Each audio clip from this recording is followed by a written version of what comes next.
कुबेरेश्वर महादेव की जय।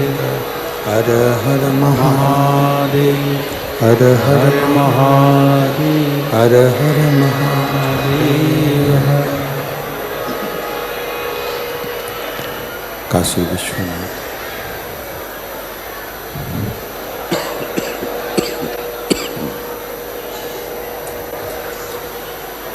ओगड़दानी त्रिकालदर्शी कैलाशी अविनाशी भगवान शिव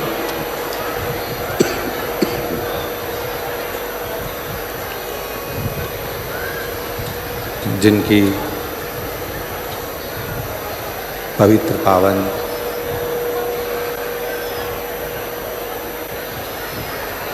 शिव महापुराण की कथा संपूर्ण विश्व के कल्याण हेतु बाबा देवादिदेव महादेव की कृपा से, उनकी करुणा, उनकी उदारता से संतों की ये पवित्र भूमि, तपस्वियों की पवित्र भाई श्री हनुमान प्रसाद जी पोद्धर जी की ये पवित्र धरा, पवित्र भूमि, जहाँ बैठकर आप और हम भगवान शंकर की पवित्र कथा का लाभ ले रहे हैं।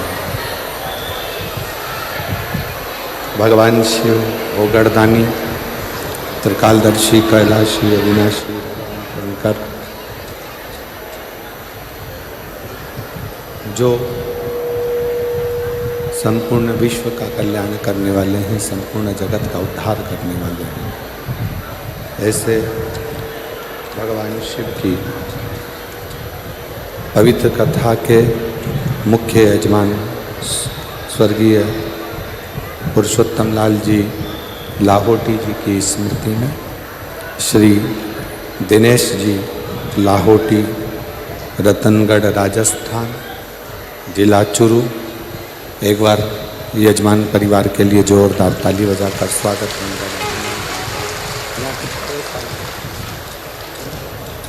चोंगे चोंगे जैसी आवाज आ रही है पूरे साउंड में।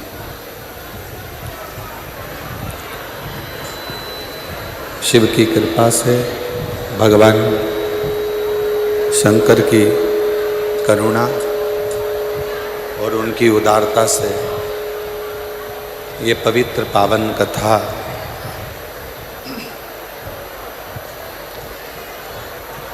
संतों की इस पवित्र धरा पर, पवित्र भूमि पर, तपस्वियों की तप भूमि पर,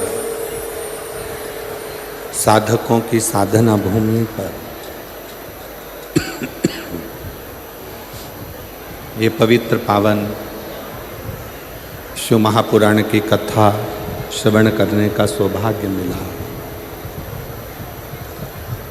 कथा मंडप में विराजमान सभी संत, साधु, गुरुजन, तपस्वी जन, साधक, उपासक जो इस पवित्र कथा में विराजमान हैं, सभी संतों को, साधुओं को, तपस्वी ब्राह्मणों को प्रणाम करते हुए नंदीशाला में चल रही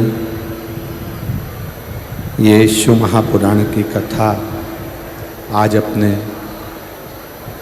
चतुर्थ दिवस में प्रवेश कर रही है, चौथे दिन के अंदर प्रवेश कर रही है।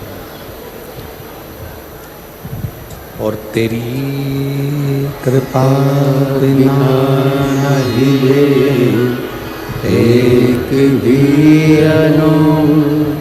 लेते सांस तेरी कृपा से तनो तनो बखान क्या करूं मैं राखों के ढेर का चपटी भभूत में खजाना कुबेर का है गंगाधार मुक्ति द्वार ओंकार तू, बोले ओमकार तू, आयो शरण तिहारी, शंभो कार तू।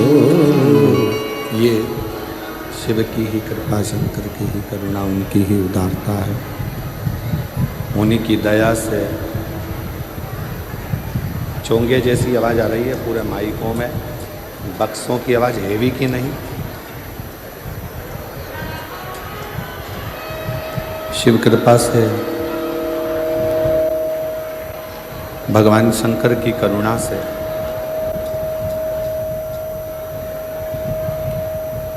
चतुर्थ दिवस की कथा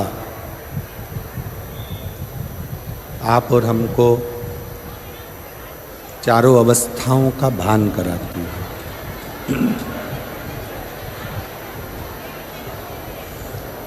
आपका बचपन कैसा होना चाहिए, आपकी जवानी कैसी होना चाहिए, आपकी अधेड़ी कैसी होना चाहिए, आपका बुढ़ापा कैसा होना चाहिए,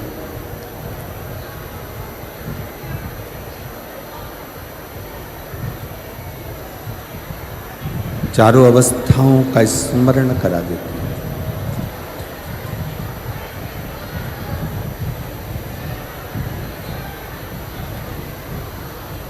शिव कथा कहती है, भगवान शंकर का चरित्र कहता है, शिव महापुराण की कथा कहती है।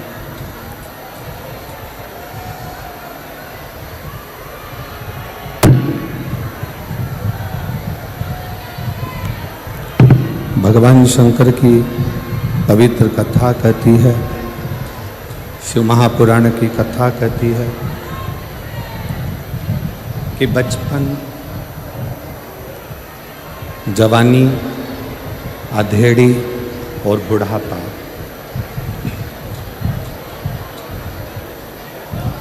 किस तरह से निकले।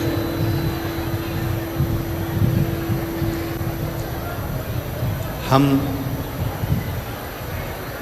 अपने बचपन को, हम अपनी जवानी को, हम अपनी अधेड़ी को, हम अपने बुढ़ापे को परमात्मा के चरणारविंद में कैसे पहुंचा, किस तरह से भगवान की आराधना करते हुए, भगवान का भजन करते हुए, भगवान का स्मरण करते हुए, किस तरह से हम शिव भक्ति को धारण करते हुए अपने बचपन को, अपनी जवानी को, अपनी अधेड़ी को, अपने बुढ़ापे को कृतार्थ करें। देखिए, ये मानव का शरीर, ये मानव की देह मिल तो जाती है। थोड़ा सा अपन ने पुण्य करा, थोड़ा सा भजन किया, थोड़ा सा कीर्तन करा, थोड़ा सा मंत्र जाप करा, थोड़ा सा नाम जाप किया, थोड़ा सा स्मरण किया, थोड़ा सा भी पुण्य, भजन, कीर्तन, स्मरण हम करना प्रारंभ करते हैं, और जैसे जैसे हम भजन की ओर डूबते चले जाते हैं, भजन कीर्तन की ओर बढ़ते चले जाते हैं, वैसे वैसे हमारे पूर्व के जो पाप कर्म है,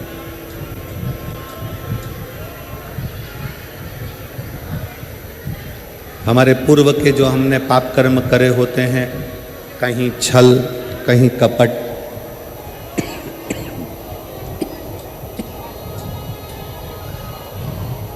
झूठ, प्रपंच जो पूर्व में करे होते हैं, वो सब धीरे धीरे धीरे धीरे हमारे भजन के बल पर, नाम जाप के बल पर कटते चले जाते हैं।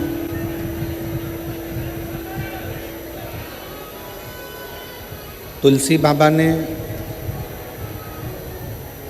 रामचरितमानस में प्रभु के नाम की महत्वता को ज्यादा दर्शाया।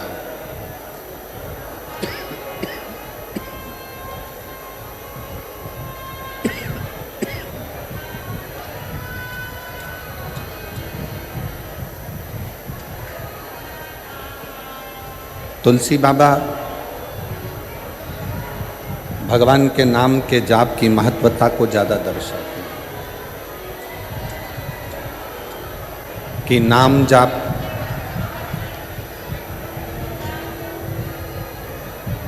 जितना जितना मंत्र जाप, नाम जाप जितनी जितनी मात्रा में बढ़ता चले जाता है, पाप कर्म उतना कटता चले जाता है, उतना कटे।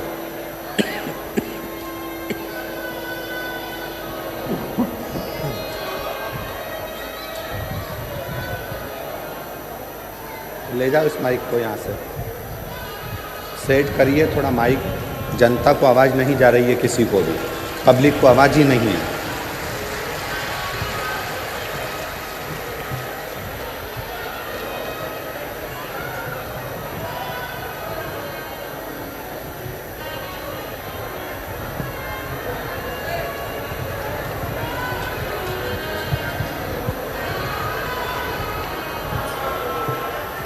मंत्र जाप की महत्वता, नाम जाप की महत्वता हमारे पूर्व में किए हुए पापों को समाप्त करती चली जाती है। अब आपने जन्म तो मानव का लिया, मनुष्य की देह भी मिल गई, मानव का शरीर भी मिल गया, पर इस शरीर को पाकर, इस शरीर को प्राप्त कर कर आप भजन की मात्रा कितनी बढ़ा रहे हैं?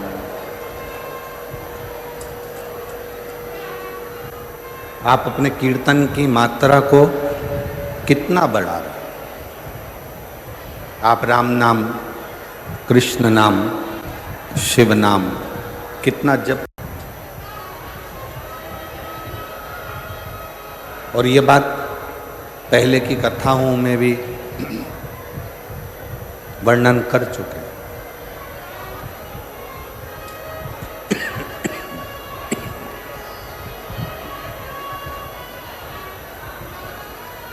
कि दुनिया के अंदर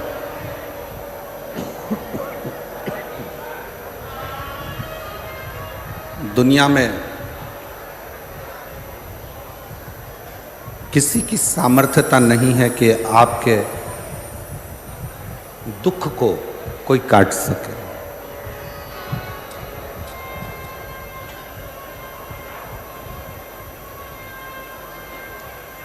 अपने दुख को, अपनी तकलीफ को, अपने कष्ट को कोई दूसरा कभी नहीं काट सके।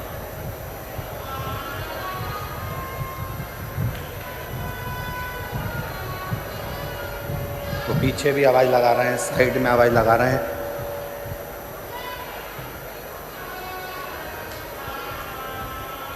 अपने दुख को, अपनी तकलीफ को, अपने कष्ट को किसी दूसरे की सामर्थ्यता नहीं है कि वो काट सके।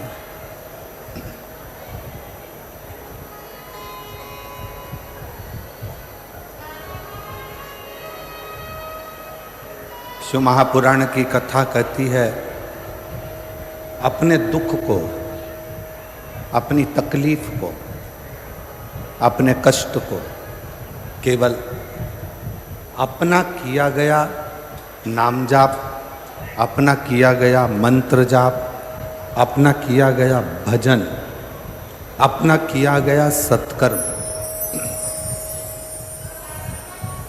अपना किया गया कीर्तन अपने स्वयं के दुख को काट सकता है।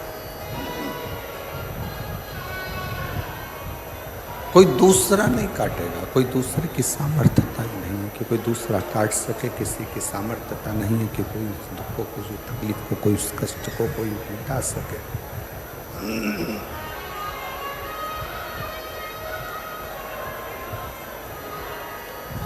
जब हम शंकर जी के मंदिर में एक लोटा जल लेकर बिना संकोच के, बिना दिखावे के, बिना आडंबर के, विश्वास के साथ, भरोसे के साथ, दृढ़ता के साथ, भरोसे के साथ, विश्वास के साथ जब हम शिवालय में शिव जी के मंदिर तक पहुंचते हैं,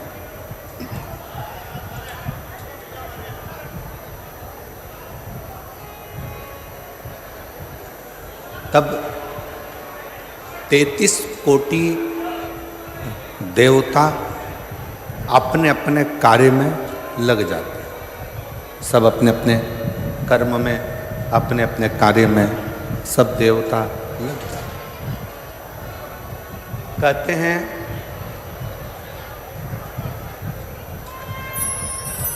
दो देवियों को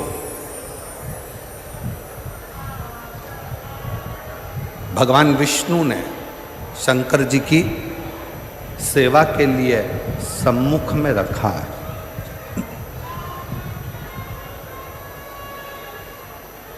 पहले नंबर पर माता लक्ष्मी और दूसरे नंबर पर भाग्य देवी।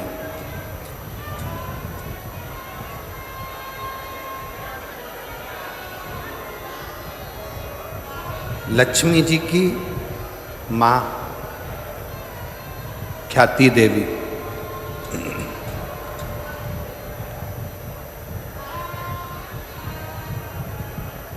जब लक्ष्मी जी की माँ ख्याति देवी लक्ष्मी जी की शादी भगवान शंकर जी से करना चाहती थी,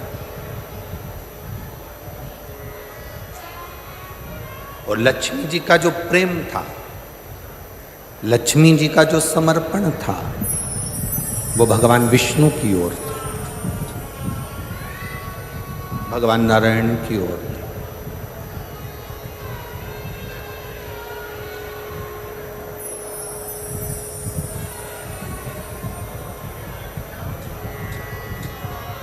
पर माता लक्ष्मी जी ने शिव जी की विनती करी, विनय करा, निवेदन करा, भगवान शंकर से कहा कि प्रभु मैं भगवान विष्णु से स्नेह करती, उनसे प्रेम करती,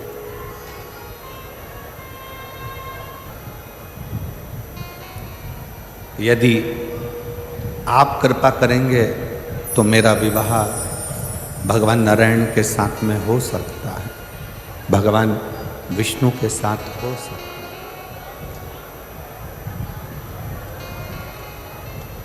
यदि आप करुणा करेंगे तो मैं भगवान विष्णु के साथ ब्याह जाऊंगी, मैं भगवान विष्णु के साथ विवाह हो। शिव जी ने माता ख्याति प्रातः काल में जब पार्थिव शिवलिंग का पूजन कर रही थी,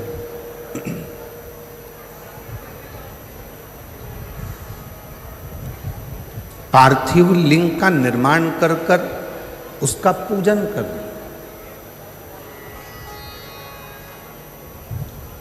बैसाख के महीने में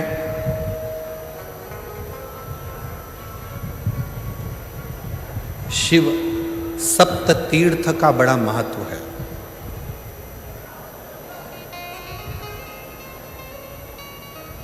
जिस नारी को 30 साल हो गए हों, बच्चे नहीं हों, 35 साल हो गए हों, संतान नहीं हो, 25 साल हो गए, 20 साल हो गए, संतान का सुख ना हो, और डॉक्टर ने कह दिया कि कोई बहुत बड़ी बीमारी किसी व्यक्ति को है, रोग बड़ा है, बीमारी बड़ी है, और उस बीमारी का कोई हल, उस रोग का कोई हल नहीं दिख रहा, कोई हल नजर ना आता।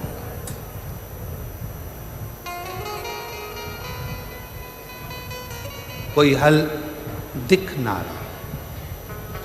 तो बैसाख महीने में शिव सप्त तीर्थ का एक अनुष्ठान अपने जीवन में जरूर करें।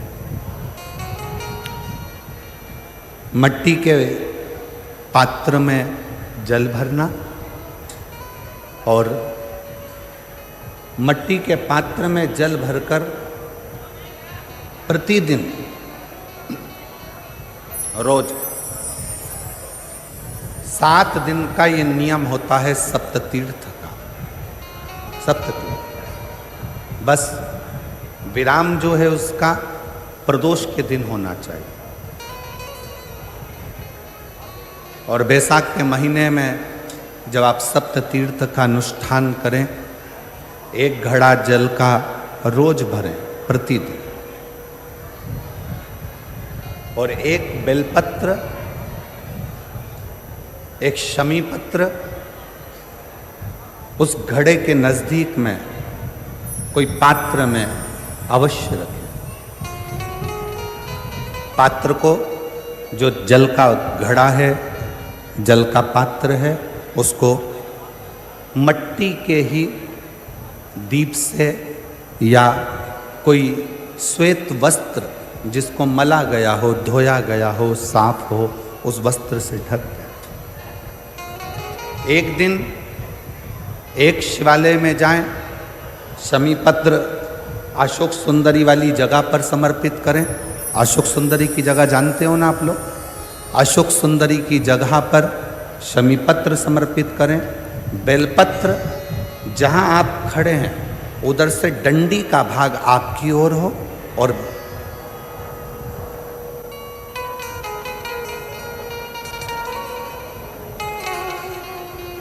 जहां आप खड़े हैं वहां डंडी का भाग आपकी ओर हो और बेलपत्र शिव जी को समर्पित करा जाए। फिर जो मट्टी के पात्र में जल है वो भगवान शंकर को अपनी कामना कर कर शिव जी को समर्पित कर दो। संतान के लिए कर रहे हो तो वहीं से जल को एक कटोरी में, एक पात्र में झेल लीजिए।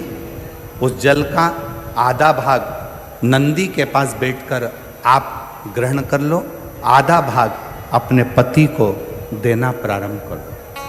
कोई रोग के लिए कर रहे हो, किसी बीमारी के लिए कर रहे हो, तो वो जल आप अपने घर की देहली में प्रवेश करने के पहले अपने मुख में उसको ग्रहण कर लो। एक दिन में एक शिवालय, दूसरे दिन दूसरा शिवालय, तीसरे दिन तीसरा शिवालय। अगर अपने नगर में, अपने गांव में, अपने क्षेत्र में 7 शंकर के मंदिर नहीं हो, यदि अपने गांव में, अपने नगर में, अपने क्षेत्र में 7 शंकर के शिवालय नहीं हो, तो मिट्टी का शिवलिंग बनाकर उस पे चढ़ा, पर रोज एक शिवालय अलग होना चाहिए। प्रतिदिन प्रदोष के दिन जब आप इस सप्ततीर्थ का विराम करेंगे, उस समय पर जल, जब प्रदोष काल आए, प्रदोष काल का जब समय हो जल चढ़ाओ सुबेरे, और प्रदोष काल का जब समय हो उस जल का पान उस प्रदोष काल में कर लेना। प्रदोष को, जो प्रदोष काल में उस जल को शंकर का पंचाक्षर मंत्र नमः शिवाय, षडाक्षर मंत्र ओम नमः शिवाय या श्री शिवाय नमस्तुभ्यम बोलकर प्रदोष काल में उस जल का पान करें। बाबा को प्रार्थना करें, शिव से विनय करें। ये नियम केवल बैसाख के महीने में होता है, इसको बाकी के महीने में नहीं किया जाता है। इसको बाकी के महीने में नहीं करते, केवल बैसाख।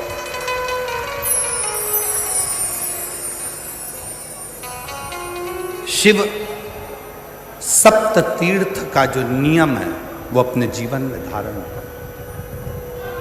और हम तो कहेंगे शिव महापुराण की कथा श्रवण करने वाले प्रत्येक बेटा बेटी से, शिव महापुराण की कथा सुनने वाले प्रत्येक शिव भक्त से हम तो कहेंगे कि शरीर में कोई रोग नहीं भी है, संतान की प्राप्ति नहीं भी चाहिए, उच्च शिक्षा के लिए आप कर रहे हैं, अपने जीवन की खुशहाली के लिए कर रहे हैं, तो शिव का सप्त तीर्थ अनुष्ठान अवश्य करें, अवश्य करें और अपने जीवन को सार्थक करें। धन्यवाद। शिव कथा कर रही है, भगवान शंकर का चरित्र कराए, भगवान शंकर का संवाद कराए। लक्ष्मी जी की माँ ख्याति देवी जब पार्थिव लिंग का निर्माण करती हैं,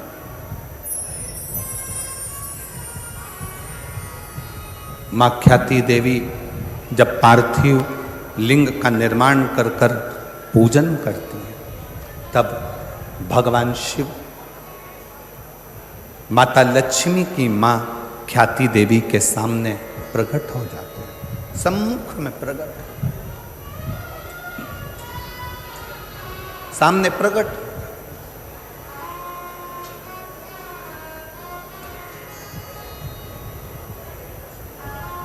शिव को प्रकट करने के लिए या भगवान शंकर का वर प्राप्त करने के लिए या भगवान शंकर को प्राप्त करने के लिए, उनका आशीर्वाद लेने के लिए बहुत सारा आडंबर दिखावा शंकर को प्रिय नहीं।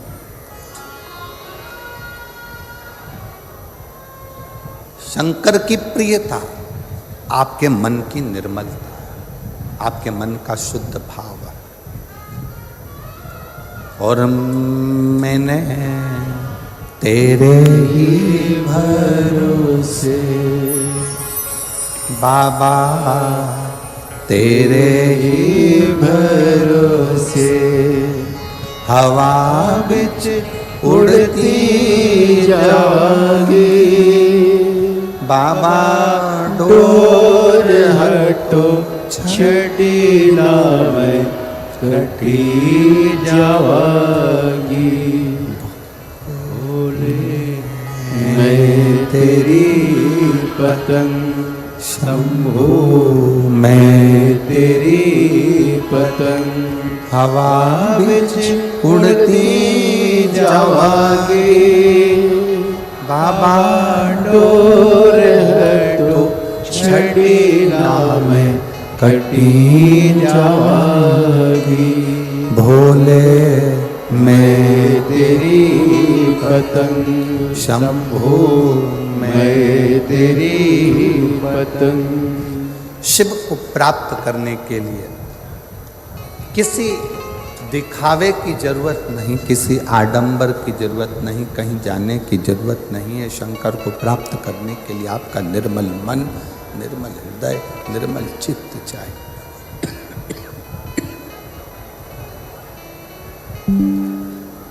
शुद्ध भाव, शुद्ध मन।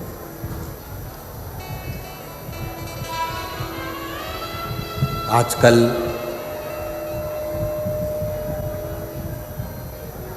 दुनिया के लोग कहते हैं 1 कुंटल शिव जी को दूध चढ़ाओ।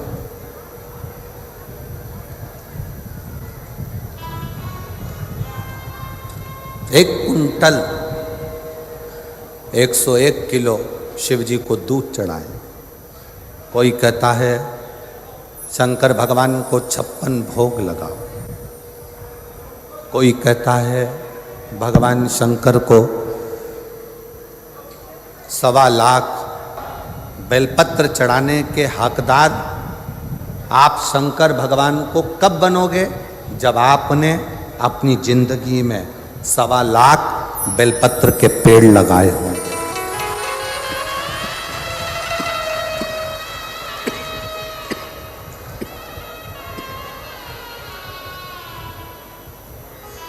जब आपने अपने जीवन में 1.25 लाख बेलपत्र के वृक्ष लगाए, पेड़ लगाए,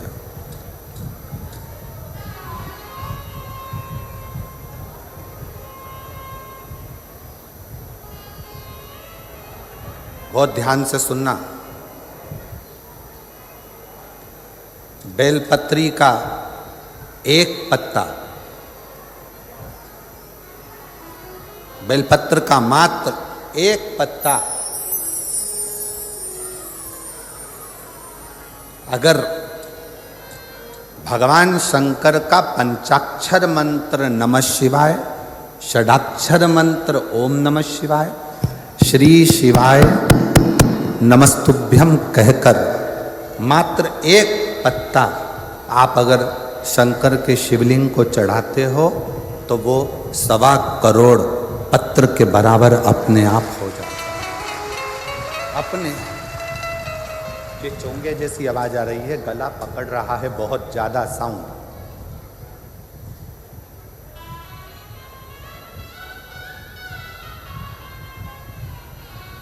सवा करोड़ शिवलिंग के बराबर, 1.25 करोड़ शिव बेलपत्र के बराबर एक पत्र हो जाता, एक पत्र।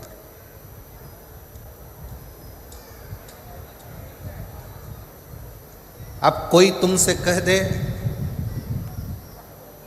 हमने संकल्प लिया है 1.25 लाख शंकर भगवान को शिवलिंग पर बेलपत्र चढ़ाऊंगे, ना, इतने बेलपत्र का संकल्प तब लेना जब तुमने इतने बेलपत्र के वृक्ष लगाए। अब पेड़ तो तुमने एक लगाया नहीं और बचा कुचा था तो किसी ने बेलपत्री का पौधा लगाया था, बेलपत्र का वृक्ष लगाया था, और मालूम पड़ा अपना संकल्प पूरा करने के चक्कर में तुमने वो बेलपत्री के पत्ते पत्ते डालियां सब तोड़ दिए और वो बेलपत्री के वृक्ष को पूरा की पूरा एकदम वीराना सा कर दिया। तो ईमानदारी से बोलो, शंकर जी प्रसन्न होंगे क्या? वृक्ष एक नहीं लगाया,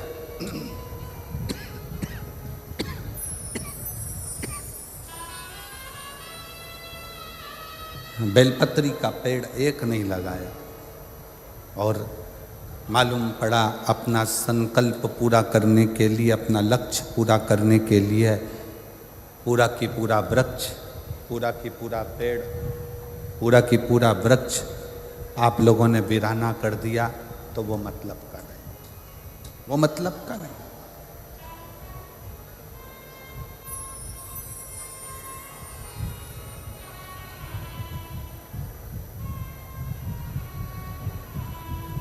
एक बेलपत्र के पत्र में 33 कोटि देवताओं का वास होता है।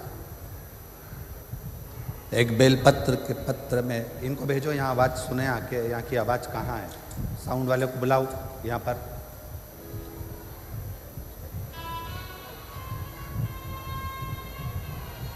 एक बेलपत्र के पत्र के अंदर 33 कोटि देवताओं का वास होता है, 33 कोटि देवताओं। और जब आप और हम भगवान शंकर को एक बेलपत्र समर्पित करते हैं,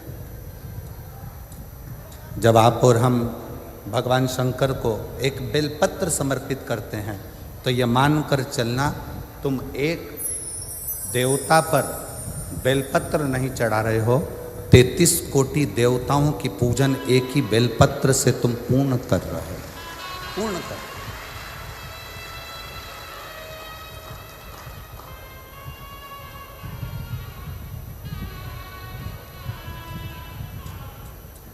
सारे देवताओं की पूजन, सारे देवताओं की आराधना, सारे देवताओं की अर्चना तुम एक बेलपत्र से पूर्ण कर ले रहा हूं, एक बेलपत्र।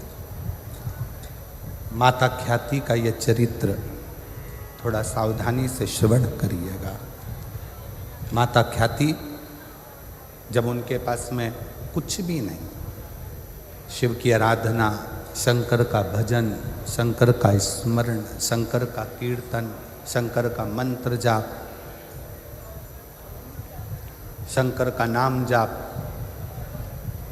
ख्याति देवी ने पार्थिव शिवलिंग का निर्माण किया, अर्चना करी, और जब चढ़ाए हैं ना माता ख्याति ने बहुत सारा नैवेद्य लगाया है, ना माता ख्याति ने बहुत सारा दीप मालिका लगाई। माता ख्याति ने अपने मन को, अपने हृदय को, अपनी चित्तवृत्ति को, अपने विश्वास को शंकर को समर्पित किया है, शिव को दिया शंकर। और मैंने तेरे ही भरोसे बाबा, तेरे ही भरोसे हवा बिच उड़ती जावागे बाबा, तोर हटो छटीला में कटी जावागे। भोले मैं तेरी पतन शंभो, मैं तेरी पतन। शिव जी प्रकट हुए, कहा ख्याति क्या चाहती हो, तुम क्या चाहती हो? ख्याति देवी ने कहा बस प्रभु, मेरी बेटी लक्ष्मी का विवाह आपके साथ करना चाहती हूं। शंकर भगवान मुस्कुराए, मेरा शिव ओघड़दानी मुस्कुराए, और शंकर भगवान ने कहा ख्याति, आज तुम मुझसे कुछ मांगो, उससे पहले आपसे मैं कुछ मांगना चाहता हूं।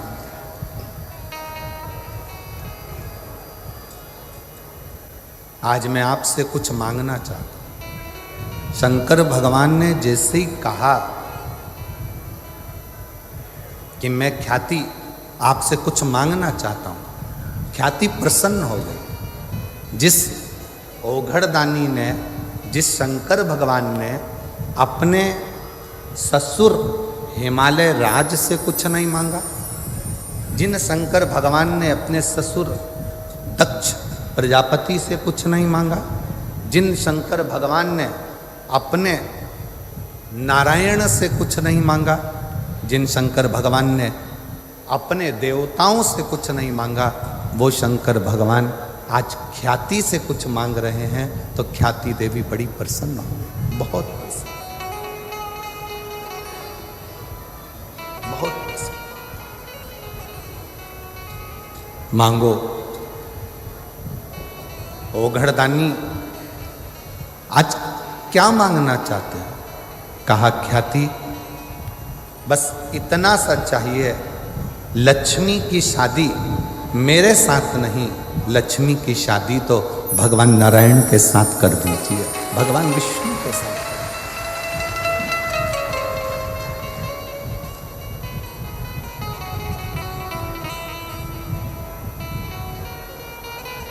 प्रभु,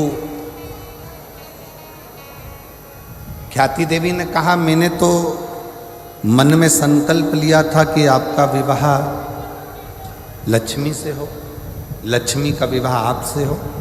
भगवान शंकर ने कहा नहीं नहीं नहीं, मैं विवाह नहीं करना चाहता, लक्ष्मी से नहीं। आप लक्ष्मी जी की शादी तो भगवान नारायण के साथ करो। ख्याति देवी ने शिव जी को कहा ठीक है, भगवान विष्णु के साथ में लक्ष्मी जी का विवाह हुआ। शंकर भगवान जब विवाह के मंडप में खड़े हुए थे विवाह के मंडप में, जब ओघड़दानी भगवान शिव जब खड़े हुए थे, तभी उसी समय पर, उसी पल, उसी घड़ी, उसी क्षण भगवान नारायण ने भावर लेते समय लक्ष्मी जी से कहा, लक्ष्मी आपकी भावर मेरे साथ पड़ रही है, आप मेरी धर्मपत्नी बनने जा रही हो, पर मुझे आपसे एक वचन चाहिए, मुझे आपसे एक वचन चाहिए। कौन सा वचन? लक्ष्मी जी ने पूछा तो नारायण कहते हैं कि आप शिवालय में भगवान शंकर के चौखट पर, भगवान शंकर के शिवालय में आप सेवा के लिए प्रतिदिन जाओ,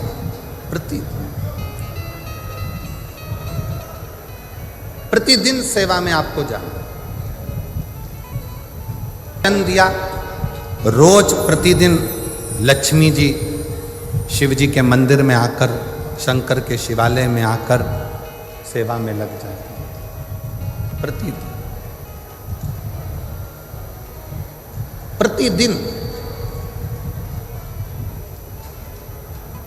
ये देखते देखते देखते देखते समय बीता। एक दिन भगवान शिव जी का ध्यान माता लक्ष्मी पर गया। माँ लक्ष्मी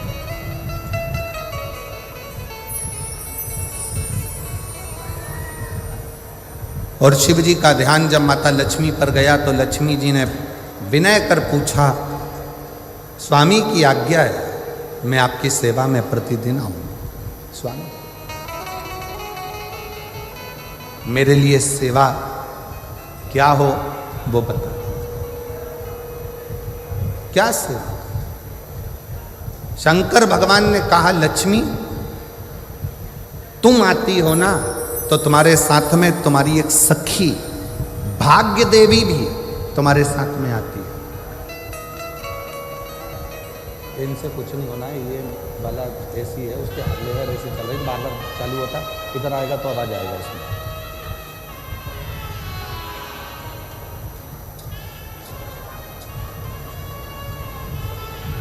लक्ष्मी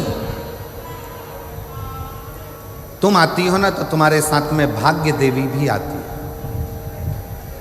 तुम्हारे साथ में वो भाग्य देवी स्वयं आती है। तो लक्ष्मी तुमसे और भाग्य देवी से मैं केवल इतना कहना चाहता हूं कि लक्ष्मी कोई जल का पात्र लेकर जब मेरे मंदिर में आएगा, कोई जल का पात्र लेकर जब मेरे शिवालय में आएगा, जल चढ़ाएगा, उसका पात्र खाली हो जाएगा, दुनिया की दृष्टि में लगेगा कि ये जल का लोटा, ये जल का पात्र खाली हो गया। पर लक्ष्मी मेरा निवेदन है, वो जल का पात्र भले खाली हो, पर जो चढ़ाकर जल जाएगा उसके पात्र में तुम्हें बैठकर उसके दरवाजे तक जाना।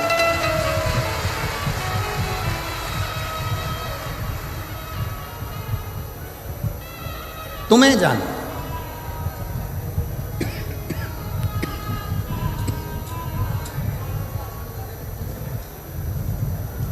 और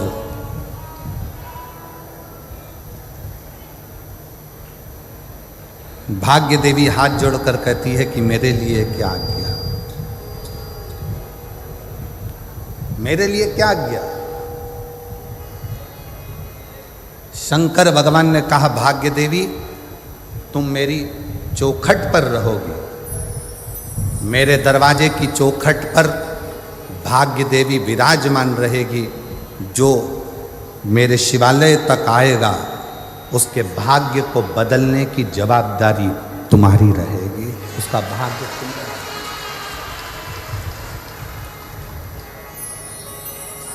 संकल्प लो, मना नहीं, पर ऐसा संकल्प मत लेना जिस संकल्प से देवता को भी दुख हो।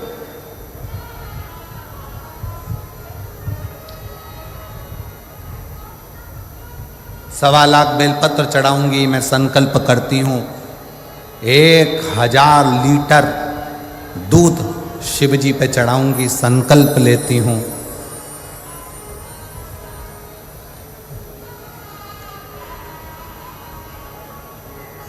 सवा लाख समीपत्र शंकर को चढ़ाऊंगी, संकल्प लेती हूं।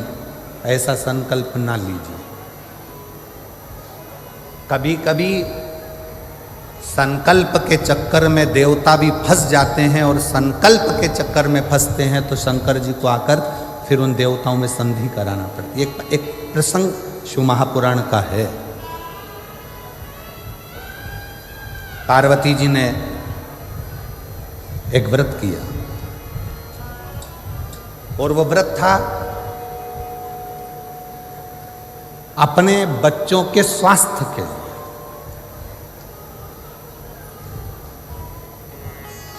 अपने पुत्रों के लिए, अपने बच्चों के लिए।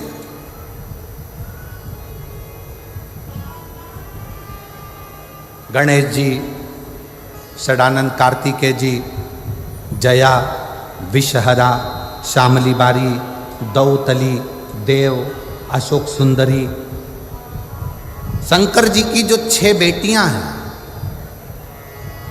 शंकर जी के जो पुत्र हैं, उनके लिए मां पार्वती व्रत कर रही।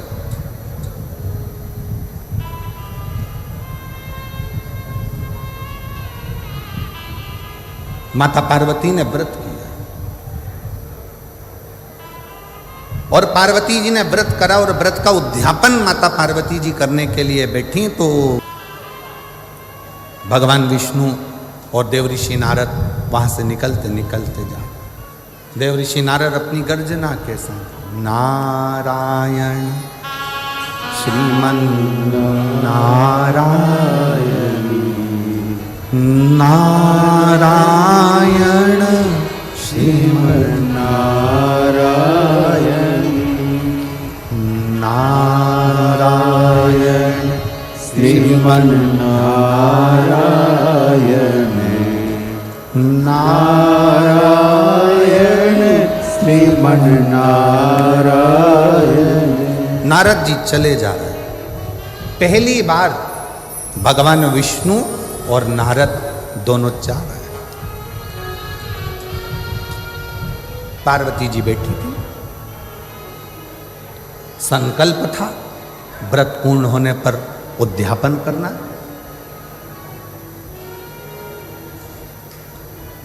आप उद्यापन कराने के लिए किससे विनय करें पार्वती? उद्यापन के लिए निवेदन किससे करे पार्वती? पार्वती जी ने भगवान विष्णु को आते हुए देखा, देवऋषि नारद को आते हुए देखा तो पार्वती जी ने हाथ जोड़कर भगवान नारायण और नारद जी का आदर कर कर कहा, मुझे उद्यापन करना है। मेरा एक संकल्प था, मैंने अर्चना करी, मैंने व्रत करा, मैंने पूजन करी, मैंने आराधना करी और मेरा वो नियम पूर्ण हुआ है और मुझे उद्यापन करना है। उद्यापन के लिए मैं किसको बुलाऊं? कौन मेरे इस उद्यापन को कराएगा? कौन मेरे उद्यापन को पूर्ण करेगा? कौन करेगा?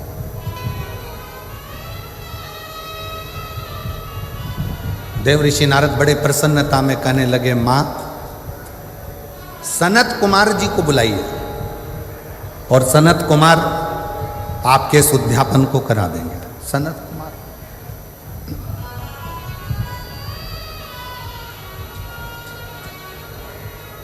पार्वती जी ने नंदी जी को भेजा, सनत कुमार जी को आमंत्रित किया। सनत कुमार उद्यापन कराना है, वो भी देवाधिदेव महादेव के यहाँ, पार्वती जी के यहाँ। जगतजननी जगदम्बा माता पार्वती और शंकर भगवान मेरे यजमान बनेंगे। बड़ी प्रसन्नता हुई। सनत कुमारों ने विचार करा, चलो उद्यापन की तैयारी करो। पहुंच गए सनत कुमार। पार्वती जी ने हाथ जोड़कर विनय कर कर कहा सनत कुमारों से कि हमारा व्रत पूर्ण हुआ है, संकल्प पूर्ण हुआ है और आप अब यहाँ हमारा उद्यापन करा दो। सनत कुमार ने कहा, उद्यापन तो मैं करा दूंगा पर दक्षिणा क्या दो?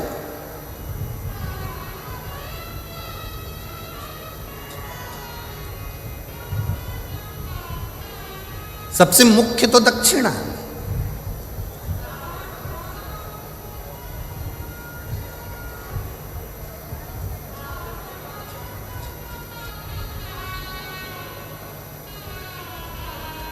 आप दक्षिणा क्या दोगी मुझको?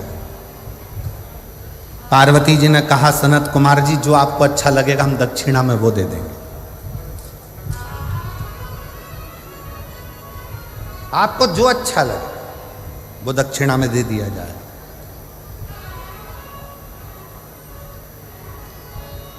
सनत कुमार ने कहा मां पहले संकल्प करना पड़ेगा कि जो दक्षिणा में मांगूंगा वो तुम्हें देना पड़ेगा। पार्वती जी ने संकल्प दे दिया कि तुम जो दक्षिणा में मांगोगे मैं वो दे दूंगी। अब अनुष्ठान पूरा हुआ, उद्यापन पूरा हुआ। उद्यापन पूरा होने के समय पर पार्वती जी ने जो संकल्प दिया था, इसलिए बहुत सोच समझ कर विचार करना। शिव जी के मंदिर में जाओ, ऐसा कोई संकल्प मत करो कि मैं 1.25 लाख बेलपत्र चढ़ाऊंगी, मैं 1000 लीटर दूध चढ़ाऊंगी। शिव महापुराण में ये कुछ नहीं लिखा कि 1.25 लाख बेलपत्र दिया जाए कि 1000 लीटर दूध शिव जी को दिया जाए। शिव महापुराण की कथा तो कहती है देसी वेद लक्षणा अगर कोई गौ माता है, उस गौ माता का 1 चम्मच दूध, 1 चम्मच भी जाने दो, 2 बूंद अगर वेद लक्षणा देसी गाय का मिल जाए तो वो 2 बूंद दूध भी अगर शंकर को चढ़ाओगे तो शंकर स्वीकार कर कर तुम्हारी झोली भर दे।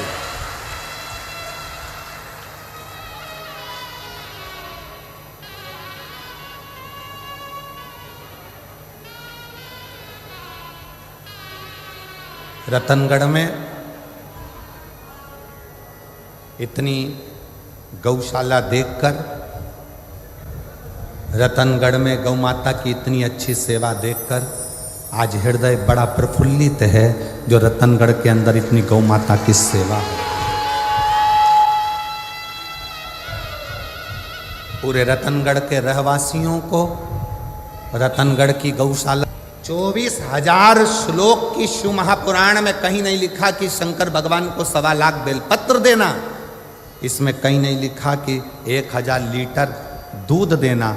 यहाँ तो लिखा एक श्रद्धा का 1 बूंद दूध भी विश्वास की बेलपत्र के साथ शिव को समर्पित करोगे तो शंकर उस तुम्हारा कल्याण कर देंगे। उसको स्वीकार कर, स्वीकार कर।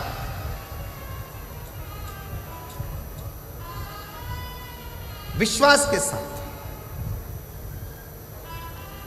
भरोसे के साथ।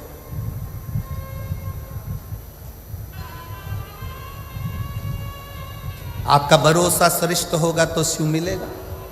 संकल्प ऐसा ना करा जाए जिस संकल्प में भगवान तुमसे दूर हो जाए। पुण्य करने के चक्कर में पाप मत कर बैठो। पुण्य करने जा रहे हो और मालूम पड़ा पाप कर्म कर बैठे तो वो पुण्य की कोई परिभाषा नहीं, कोई परिभाषा नहीं। भागवत जी होती है तो उसमें प्रसाद का वितरण होता है। राम कथा होती है तो उसमें प्रसाद का वितरण होता है। गीता जी होती है तो उसमें प्रसाद का वितरण होता है। हनुमान जी का कार्यक्रम होगा, भजन संध्या हुई तो उसमें भी प्रसाद का वितरण होता है। पर शिव महापुराण में कथा होने के बाद प्रसाद का वितरण भी नहीं होता। प्रसाद का वितरण भी नहीं होता। क्यों? पुण्य करते करते कहीं हम पाप कर्म ना कर बैठे। प्रसाद कहाँ बंटता है? धर्म की जगह पर। किटी पार्टी में कभी प्रसाद नहीं बंटता, शादी में कभी प्रसाद नहीं बंटता, 25वीं शादी की सालगिरह में प्रसाद नहीं बंटता, गोल्डन जुबली सिल्वर जुबली में प्रसाद नहीं बंटता, तुम्हारे बच्चों के जन्मदिन पर प्रसाद नहीं बंटता। प्रसाद हमेशा सत्कर्म की जगह पर, धर्म की जगह पर, मंदिर में, कथा में, सत्संग में, पुण्य की जगह पर प्रसाद वितरण होता है। प्रसाद बांटने वाला जब खड़ा होता है, प्रसाद देने के लिए अपना वाला आता है तो हाथ उसका ऐसा हो जाता है और पराया आता है तो हाथ ऐसा हो जाता है। पुण्य की जगह पर खड़े होकर भी वो प्रसाद बांटने खड़ा है, प्रसाद देने वाले का प्रसाद है, मंदिर का प्रसाद है, पर अपना बेटा आया तो हाथ ऐसा हो गया, अपनी पत्नी आई तो हाथ ऐसा हो गया, अपना वाला आया तो हाथ ऐसा हो गया, और दूसरा आया तो थोड़ा सा दे, चल चल, और अपनी पत्नी आई तो तुरंत उसको ज़्यादा से ज़्यादा दे दिया, बच्चे को ज़्यादा से ज़्यादा दे दिया। धर्म की जगह पर खड़े होकर भी अगर तुम अपना और पराये का भेद करोगे तो नरक चले जाओगे। इसलिए शिव महापुराण में प्रसाद वितरण नहीं होता, क्योंकि शंकर यहाँ 24 घंटे रहता है।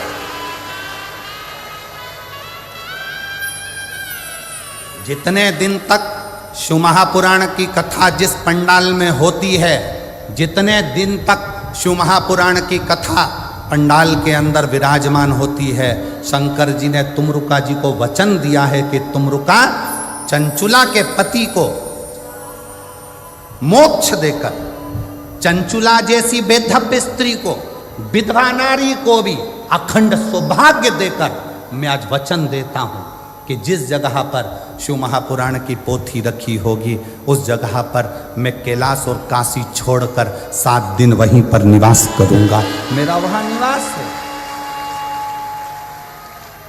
अब शिव जी का यहाँ निवास है और शंकर के दरवाजे पर प्रसाद वितरण हो, किसी को ज़्यादा किसी को कम दे दिया, शंकर की दृष्टि में आ गया तो भोगना जीव को पड़े। इसलिए शिव महापुराण में प्रसाद वितरण की मूलता नहीं है। शिव महापुराण का सबसे बड़ा प्रसाद है श्री शिवाय नमस्ते।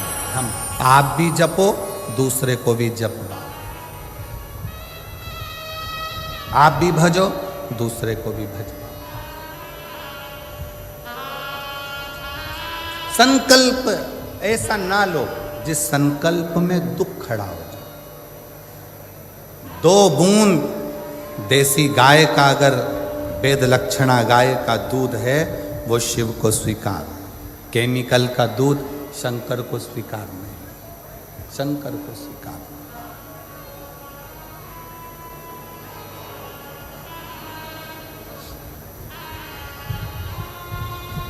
आप उसको हृदय से पुकारोगे, सताओ ना हमें लोगों, हमें दिल की बीमारी है, हमारा वेद दुनिया में वो डमरू है। बिना दिखावे के शंकर को कुछ दोगे, शिव स्वीकार करो, शिव स्वीकार।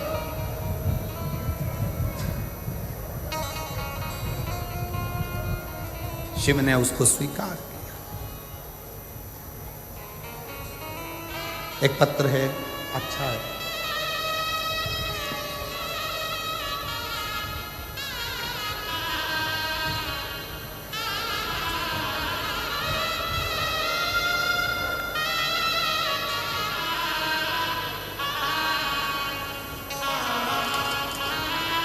माया प्रेम कुमार गोदारा, किशनपुरा, दिखनादा, हनुमानगढ़, राजस्थान की हूँ।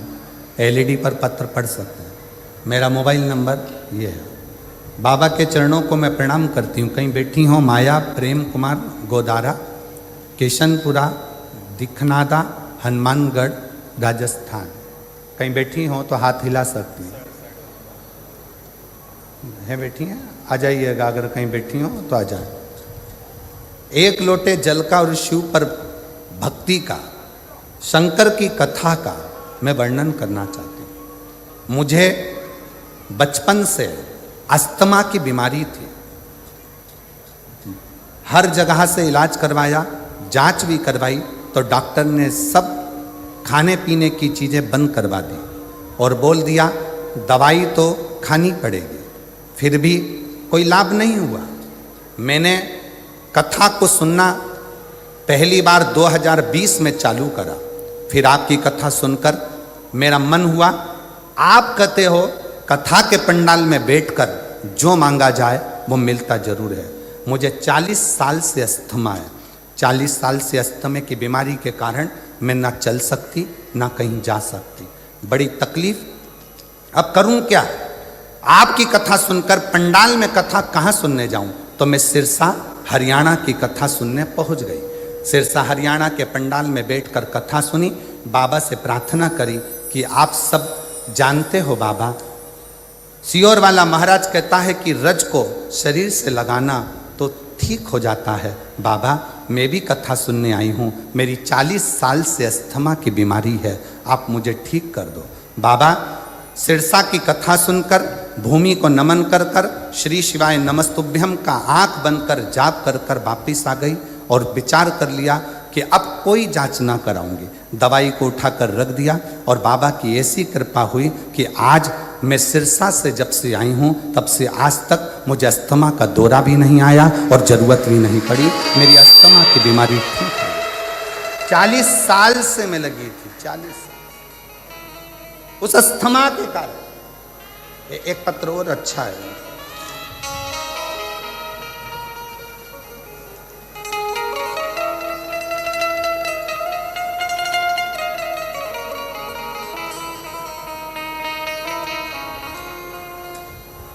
मेरा नाम राजेश कुमार शर्मा, गांव का नाम ठुकरिया सर, तहसील श्री डूंगरगढ़, जिला बीकानेर की निवासी हूँ। कहीं बैठी हो तो हाथ हिला सकती हैं। मेरा नाम राजेश कुमार शर्मा, गांव का नाम ठुकरिया सर, तहसील डूंगरगढ़, जिला बीकानेर की निवासी हूँ। मेरा मोबाइल नंबर ये है। कहीं बैठी हो या कहीं बैठे हो तो हाथ हिला सकते हैं। राजेश कुमार शर्मा, अगर कहीं बैठे हों तो हाथ हिला सकते हैं और आ सकते हैं एक बेलपत्र लेने के लिए। सबसे पहले मैं लाहौटी जी को धन्यवाद देती हूँ जिन्होंने इस कथा का आयोजन हमारे रतनगढ़ में कराकर हमको कृतार्थ किया। आयोजक समिति को भी धन्यवाद देती हूँ जो इस कथा को करवाए। गुरुजी, एक लोटे जल का मैं क्या वर्णन करूँ, मेरे गले में एक गठान हो गई थी। सभी डॉक्टर बोला कि ऑपरेशन कराना पड़ेगा। गठान कैसी है उसकी जांच करने के लिए जाएगी। अब हम परेशान हो गए कि गठान का ऑपरेशन कैसे कराएं। डॉक्टर के हिसाब से वो गठान निकलेगी, ऑपरेशन के बाद जांच के लिए जाएगी। कोई आसार ठीक नहीं दिख रहे थे। हमने डॉक्टर से कहा कोई दवाई दे दो जिससे गांठ गल जाए। डॉक्टर ने थोड़े दिन की दवाई दी पर गठान नहीं गड़ी। फिर वापिस दिखाने के लिए गए, तब भी हमारी गांठ बढ़ चुकी थी, कम नहीं हुई। तब मेरी माता जी आपकी शिव भक्त हैं, कथा सुनती हैं। उन्होंने कहा कि बेटा शिव मंदिर में जल चढ़ाना प्रारंभ कर और महाराज कथा कहता है आसन लगा कर सुन और बन सके तो एक बार कथा के पंडाल में पहुंच जा और कथा को पूर्ण श्रवण कर। बाबा का मैं भजन कर, गठान बढ़ती जा रही थी और भोले बाबा पर भरोसा कर कर मैं गुजरात की कथा में पहुंच गया। मैं सूरत गुजरात में गया और वहाँ जाकर कथा का रसतत्व मैंने श्रवण किया। वहाँ की माटी को अपने गले में लगाकर बाबा को प्रणाम कर कर आ गया। पुनः दूसरी बार डॉक्टर के पास जाकर जांच कराई तो मेरे गले की गठान पूरी गल चुकी थी। मैं बाबा को यहाँ प्रणाम करने के लिए आया, मैं शिव को नमन करने के लिए आया। कहीं बैठे हों तो एक बेलपत्र लेने के लिए आ सकते हैं। शिव भक्ति का फल क्या? कोई ऐसा संकल्प अपनी जिंदगी में मत लो जिस संकल्प को आप पूरा कर नहीं सकते। कोई ऐसा संकल्प ना लें।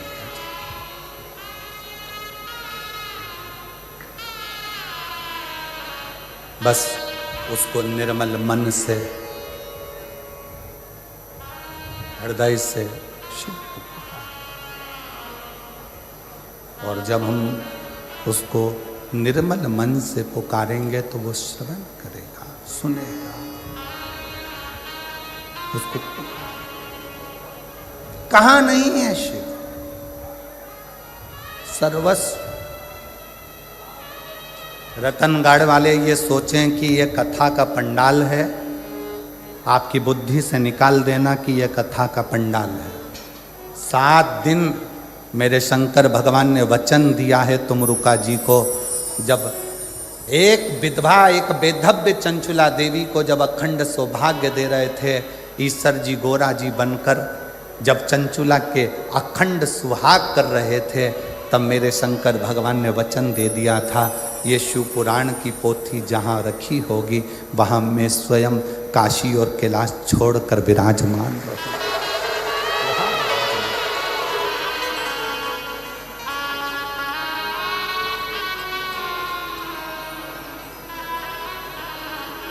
वहां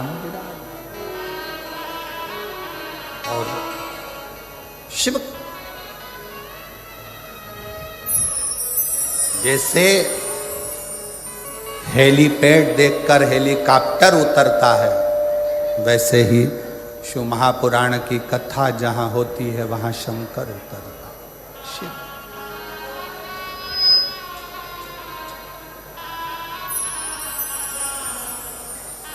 शिव फूलों की कलियों में, काशी की गलियों में, तेरे बिना कुछ कहना, तेरे बिना भी क्या जीना, ओ भोले रे तेरे बिना ही क्या जीना, ओ शंकर रे तेरे बिना ही क्या जीना। शिव के बिना सब शून्य, सब शून्य।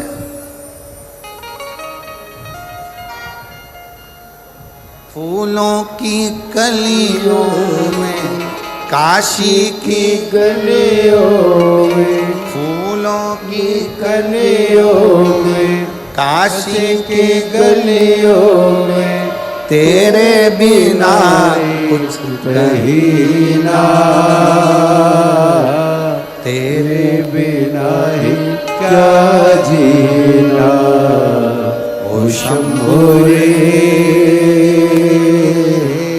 तेरे बिना ही क्या जीना, ओ शंभो रे तेरे बिना ही क्या जीना, तेरे बिना ही क्या जीना। 40 साल से अस्थमा की बीमारी थी, चलना फिरना खाना पीना सब छूट चुका था डॉक्टरों के हिसाब से, और बाबा की कृपा से अब 40 साल बाद ठीक हुई है, चल भी रही है फिर भी रही है, और शिव कृपा।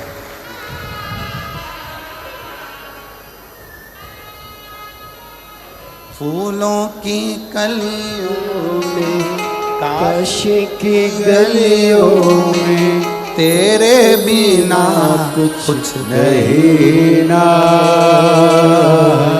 तेरे बिना ही क्या जीना, ओ शंभु रे तेरे बिना ही क्या जीना, ओ बाबा रे तेरे बिना ही क्या जीना। शिव के आश्रित, बिना दिखावे के, बिना आडंबर के, बिना कोई दिखावे के शिव को शंकर।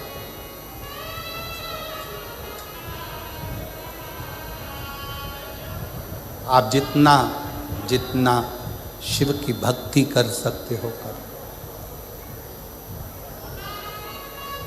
एक बात तो और कहना चाहेंगे,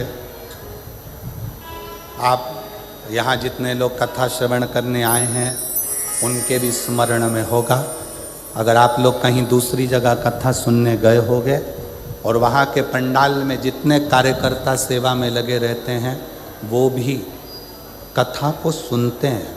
क्यों? क्योंकि रतनगढ़ में बार बार शिव पुराण की कथा होने वाली नहीं है, तो कहाँ जाकर सुनेंगे? कहाँ? हमारा तो कार्यकर्ताओं से भी निवेदन है, खूब सेवा करो, मना नहीं, पर जिस समय कथा चले बाबा से अर्जी करने के लिए, उससे प्रार्थना करने के लिए तुम कहाँ जाओगे? कहाँ तुम विनय करने के लिए पहुँचोगे? कौन से पंडाल में जाकर बैठोगे? अपने गांव में कथा हो रही है, अपने क्षेत्र में कथा हो रही है, 2 क्षण बैठकर उसको अपने दिल का हाल सुना लो, उसको अपने मन की बात कह लो हृदय से। और जब हम बाबा को अपने हृदय का भाव कहें तो वो स्वीकार। कोई संकल्प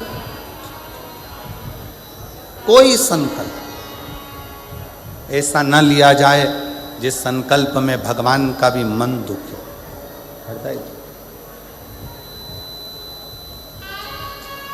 शिव के उस भाव को अपने हृदय में। शिव कथा कर रहे, शिव महापुराण की कथा कर रही, भगवान शंकर का संवाद कर रहा है, शिव तत्व।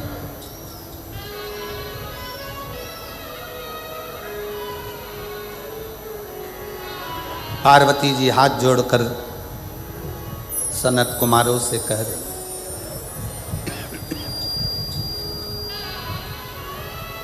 मैं वचन देती हूं कि आपको जो दक्षिणा मांगोगे मैं आपको दूंगी, जो दक्षिणा मांगोगे।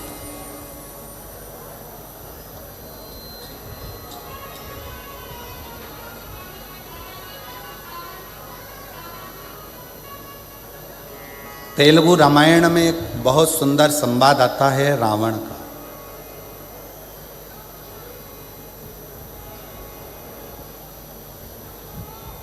तेलुगु रामायण के अंतर्गत एक संवाद रावण का आता है कि रावण जब दशरथ जी जब वन में विचरण कर रहे थे और एक बाण छोड़ा गया था जो हिरण के लिए छोड़ा गया था, शब्द भेदी, और वो किसको लग गया था? जम के बोलो जरा।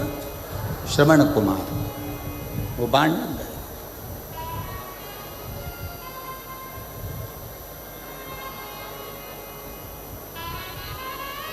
सुहांगी के बेटे को, शांतिन मुनि के पुत्र को वो बाण लगा। वो बाण लगा।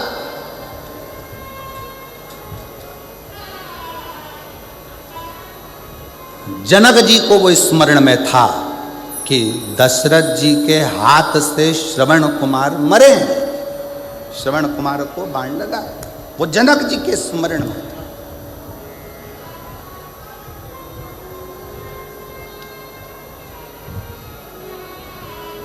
और सुहांगी कौन? तेलुगु रामायण कहती है सुहांगी कौन? कहा दशरथ जी की बहन।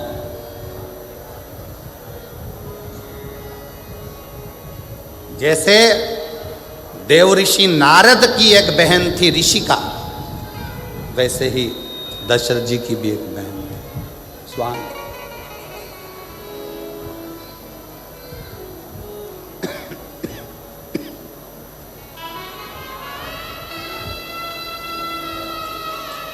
जैसे देव ऋषि नारद जी का एक भांजा था, देव ऋषि नारद जी का भी एक भांजा था पर्वत मुनि, उसी तरह यदि देखा जाए तो सुहांगी का पुत्र श्रवण कुमार भी दशरथ जी का ही भांजा था। जनक जी के स्मरण में यह बात थी कि दशरथ जी के हाथ से श्रवण कुमार के प्राण छूट गए। श्रवण कुमार। जानकी जी जिस दिन से अयोध्या में आई तो उन्होंने प्रसाद ना पाया। पूछा क्या बात है, भोजन नहीं कर रही हो? कहा मैं कैसे भोजन करूं, यहां तो दोष लगा है भांजे की हत्या का। दोष मिटे कैसे?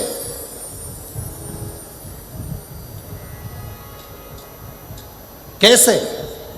विश्वामित्र बाबा ने कहा 10,000 ब्राह्मण को एक जगह पर बिठाकर भोजन कराओ, दोष मिटेगा। जानकी जी ने सुन रखा था अपने पिता जनक जी से कि दोष को मिटाने के लिए कोई ऐसा ब्राह्मण घर में आकर भोजन करे जिसने कभी किसी यजमान के घर में भोजन ना किया। ऐसा ब्राह्मण आज भी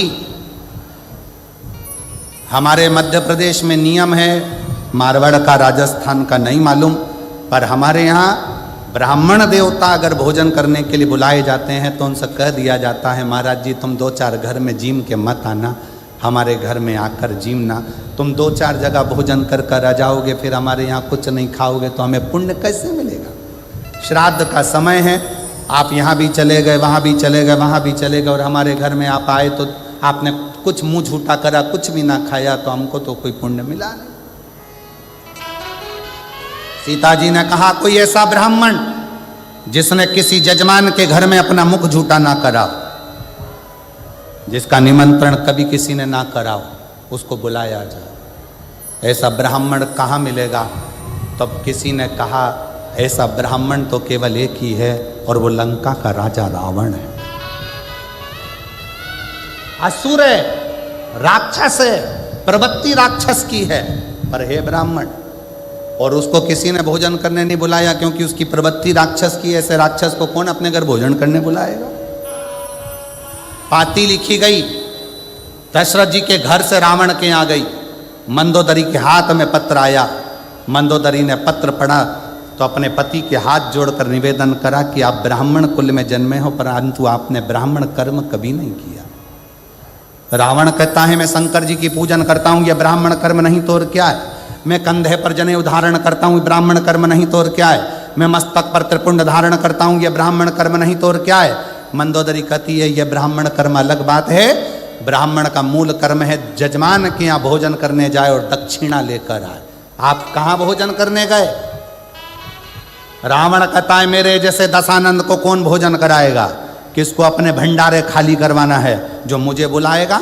मंदोदरी ने कहा, अयोध्या के राजा दशरथ जी ने भोजन करने बुलाया है, जाओगे? रावण खुश होकर बोला, मुझे? हाँ। रावण ने अपने मस्तक का मुकुट नीचे रख दिया और मुकुट उतार कर रावण दशरथ जी के यहाँ चला, क्योंकि रावण को मालूम था कि जिसके दरवाजे पर जा रहा हूँ, उन राम के दरवाजे पर जाने के लिए अहंकार के मुकुट को जमीन पर रखना पड़ेगा। अहंकार का मुकुट जब जमीन पर जाएगा तब मुझे राम मिल पाएंगे। रावण पहुंचे, दशरथ जी ने चरण धुलाए, भीतर प्रवेश कराया। आइए मानो, भोजन करने बैठे। रावण से पूछा कि आप ब्राह्मण क्या भोजन करोगे, क्या बनाया जाए? रावण ने कहा, जिसके कारण मैं भोजन करने आया हूँ, भोजन वो बनाकर खिलाएगी तो मैं भोजन करूँगा। सीता भोजन नहीं कर रही थी और उसके कारण भोजन करने आए। सीता ने नियम लिया था, जब तक कोई ब्राह्मण भोजन ना करे तब तक मैं भोजन ना करूं। सीता जी को बुलाया गया। रावण ने पूछा, सीता जी ने पूछा, ब्राह्मण देवता बताओ भोजन क्या बनाया जाए? रावण कहते हैं सीता जी से, भोजन तो मैं कर लूंगा, पर मेरी एक शर्त है। क्या? जो भोजन करने के बाद दक्षिणा मांगूंगा वो तुम्हें देना पड़ेगा। जानकी जी ने कहा, ठीक है, जो दक्षिणा मांगोगे मैं दूंगी, आप भोजन करें। ब्राह्मण भोजन करे। दक्षिणा देने की बारी आई तो दशरथ जी ने दक्षिणा देना चाहा, मना कर दिया, जानकी जी को बुलाया जाए। सीता जी सामने खड़ी थी रावण के, मांगो दक्षिणा में क्या चाहिए? रावण कहता है, जानकी फिर विचार कर लीजिए, दक्षिणा में जो मांगूंगा वो देना पड़ेगा। देवता ऊपर से घबरा रहे थे, कहीं ये सीता जी की सुंदरता देखकर सीता जी को ना मांग ले। भगवान नारायण स्वयं शिव जी से कहते हैं, तुम्हारा भगत भोजन करने आया है, कुछ आड़ा टेढ़ा नहीं मांग ले। सीता जी ने सामने खड़े होकर, शंकर भगवान ऊपर से मुस्कुरा रहे थे कि मेरा भक्त है, भोजन करने के समय पर ऐसा कुछ नहीं मांगेगा, चिंता मत करो। रावण कहता है, जानकी जी वचन तो दे दो, जो मांगूंगा दे दोगी? हाँ वचन देती हूँ, मांगिए, क्या चाहिए? रावण ने कहा, जानकी जी दक्षिणा में मुझे मेरी मुक्ति चाहिए, मुझे दक्षिणा में मेरी मुक्ति दे दीजिए मुझे। सीता जी की आंख से जल झलक गया। जानकी जी ने मन में विचार करा, मुक्ति देने वाली मैं नहीं, मुक्ति देने वाले तो राम हैं, मैं मुक्ति कैसे दे सकती हूँ? सीता जी ने कहा, मैं अच्छे कुल की बहू हूँ, पति से बिना पूछे कुछ नहीं दे सकती, पहले पति से पूछूंगी फिर दूंगी। पूछिए, सीता जी दौड़कर राम जी के पास गई। रावण दक्षिणा में मुक्ति मांग रहा है। सीता जी के शब्द सुने तो राम जी ने कहा दे दो उसको मुक्ति दक्षिणा में। सीता जी कहती हैं नाथ, आपने तुरंत कह दिया कि दक्षिणा में मुक्ति दे दो। आपको मालूम है रावण को मुक्ति देने के लिए लंका में भक्ति को जाना पड़ेगा, और जब तक लंका में भक्ति नहीं जाएगी तब तक रावण को भी मुक्ति नहीं मिलता। राम जी कहते हैं सीता, मैं रावण की लंका में भक्ति भेज दूंगा। सीता जी कहती हैं कैसे कह दिया आपने कि भक्ति भेज दूंगा? आपकी ये धर्म पत्नी सीता भक्ति का एक प्रतिबिंब है। जब तक सीता लंका नहीं जाएगी तब तक रावण को मुक्ति नहीं मिल पाएगी। राम जी कहते हैं सीता मैं तुझे लंका भेज दूंगा, और जो सीता जी लंका में गई रावण के हृदय में भक्ति का संचार हुआ। रावण को स्वप्न में भी राम दिखने लगे, तब राम जी ने जाकर रावण को मुक्त कर दिया। ये मुक्ति की कथा है, ये मुक्ति। संकल्प लो पर विचार कर कर, संकल्प लो पर विचार नहीं होकर।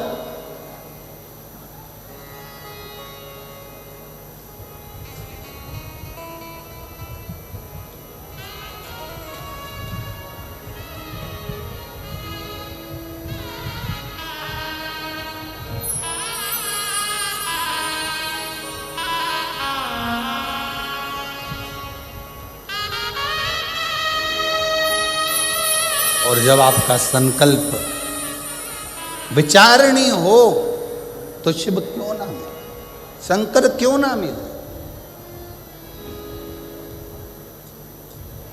ये इसीलिए कहा है शिव के सिवा कहीं दिल ना लगाना, शिव के सिवा कहीं दिल ना लगाना, वरना पड़ेगा तुझे आंसू बहाना,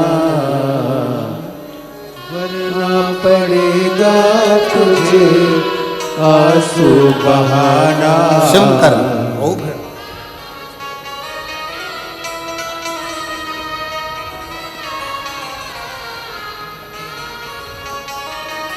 राजेश हैं जिनके गले में गठान हो गई थी और डॉक्टर ने ऑपरेशन का कह दिया था। सूरत की कथा सुनने के लिए गुजरात चले गया ये बेटा, और आज पूरी गठान पूरी गांठ उसकी पिघल गई। केवल 7 दिन की कथा सुनकर मट्टी लगाना और जल लगाना, और शिव की कृपा से पूरी गांठ उसकी गले की गई। शिव के सिवा कहीं दिल ना लगाना, सिवा कहीं दिल ना। देव महादेव भगवान शिव ओगड़दानी त्रिकालदर्शी कैलाशी विनाशी की कथा कर। संकल्प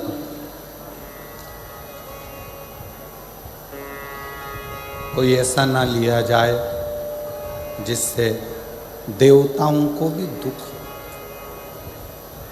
पार्वती जी ने संकल्प दे दिया कि जो दक्षिणा में मांगोगे मैं दे दूंगी।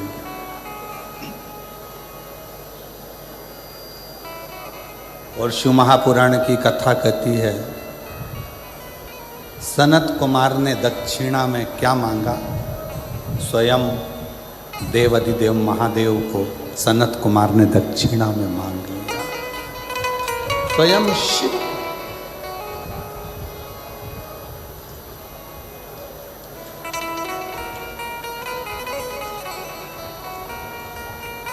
स्वयं शंकर भगवान को दक्षिणा में मांग लिया सनत कुमार। पार्वती जी चक्कर खाकर भूमि पर गिर गई।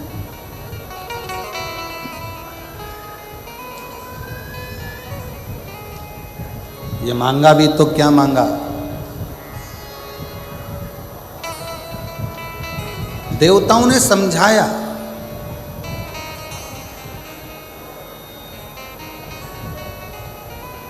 पार्वती जी को बहुत उपदेश दिया। आपने ही कहा था सनत कुमार को मांगने के लिए कि मांग लो, उन्होंने मांग लिया। अब आप शिव को दो। पार्वती जी बोली कि मैं शंकर भगवान को कैसे दे सकती,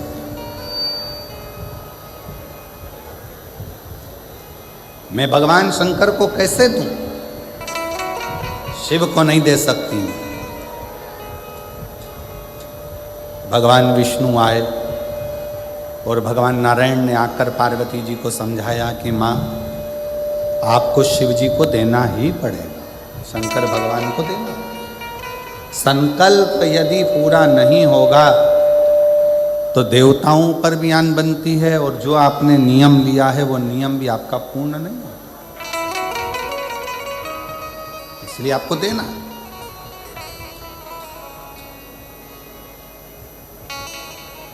सवा लाख बेलपत्र का कोई संकल्प ना लीजिए, बहुत ऊंचा ऊंचा संकल्प ऐसा ना लो जिस संकल्प से आपका और हमारा भी हृदय दुखे। संकल्प ऐसा लो कि मैं रोज अपने घर के नज़दीक में जो शंकर का मंदिर होगा वहाँ 1 लोटा जल चढ़ाने रोज जाऊंगी, ये मेरे भीतर का संकल्प।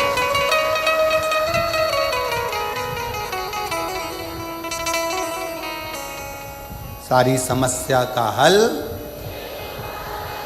1 लोटा, ये संकल्प।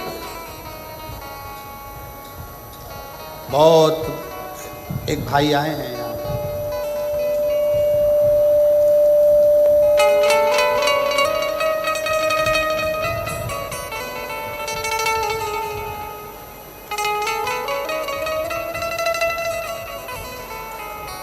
मेरा नाम अजय कुमार बांगड़ी है, मैं निवासी चिड़ावा, जिला झुंझुनू, राजस्थान का रहने वाला हूँ।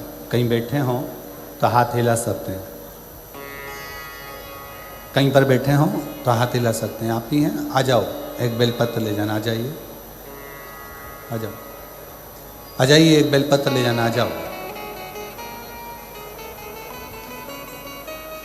मेरा नाम अजय कुमार बांगड़ी है, मैं निवासी चिड़ावा का, जिला झुंझुनू, राजस्थान का रहने वाला हूँ। 1 लोटे जल का गुरुदेव क्या वर्णन करूं। कई वर्ष से एक फिसुला की गठान हो गई थी, और वो गठान डॉक्टर के हिसाब से वो ठीक नहीं थी।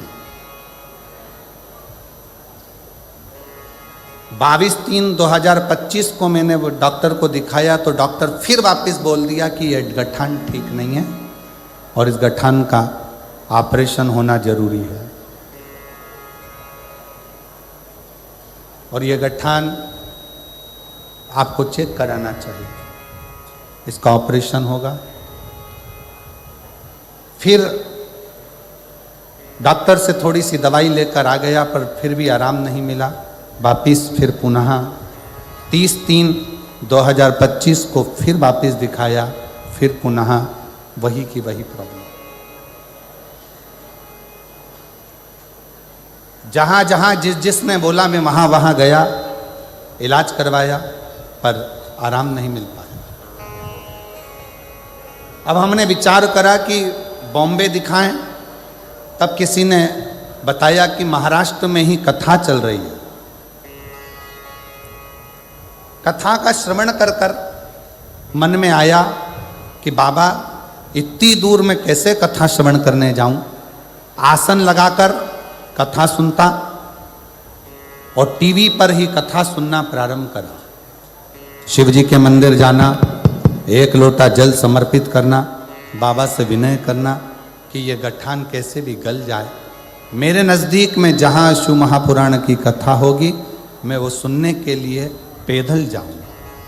और गुरुदेव आसन लगाकर कथा सुनता, बेलपत्री शिव की वहीं बैठकर खा लेता, शंकर का चढ़ा हुआ जल पा लेता, और बाबा ने ऐसी कृपा करी कि मेरी वो गठान गल गई, इसलिए मैं 180 किलोमीटर से पैदल चलकर शिव महापुराण की कथा को प्रणाम करने के लिए पहुंचा।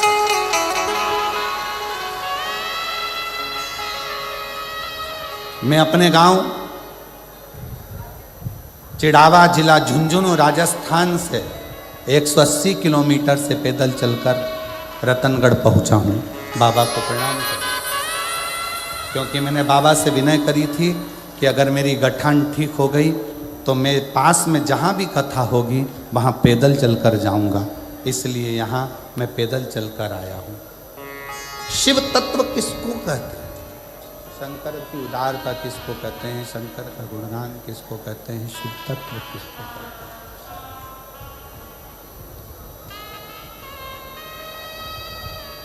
जब हमारे और आपके भीतर विश्वास प्रबल हो जाए, चोंगे जैसी आवाज़ आ रही है, थोड़ा सा सेट करिए। आपके और हमारे अंदर जब विश्वास प्रबल हो जाए, भरोसा दृढ़ हो जाए, तो शिव क्यों ना मिले, शंकर क्यों ना मिले?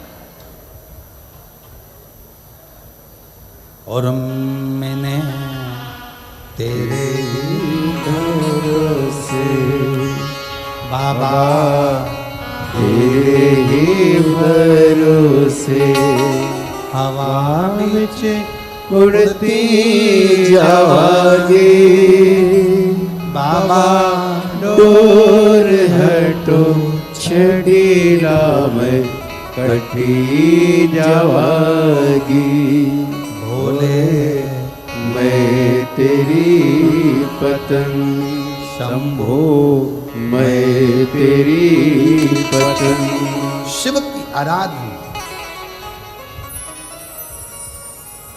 शंकर की आराधना, शिव तत्व की ओर।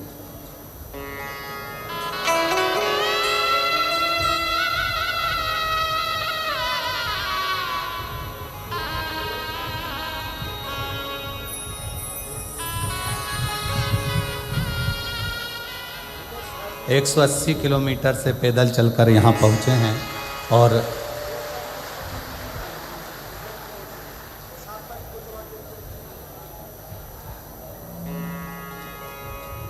डॉक्टर के हिसाब से बेड पर रहना था। गठान बड़ी थी, बैठ भी नहीं सकते थे, चल भी नहीं सकते थे, पर बाबा की कृपा से 180 किलोमीटर से चलकर कथा के पंडाल को केवल प्रणाम करने के लिए कि शिव ने जो करुणा करी है, शिव ने जो कृपा करी है, उसको धन्यवाद देने के लिए। शिव तत्व पार्वती जी का संकल्प भारी है। सनत कुमार ने शिव जी को ही मांग लिया, भगवान शंकर को मांग लिया, शिव को मांग लिया।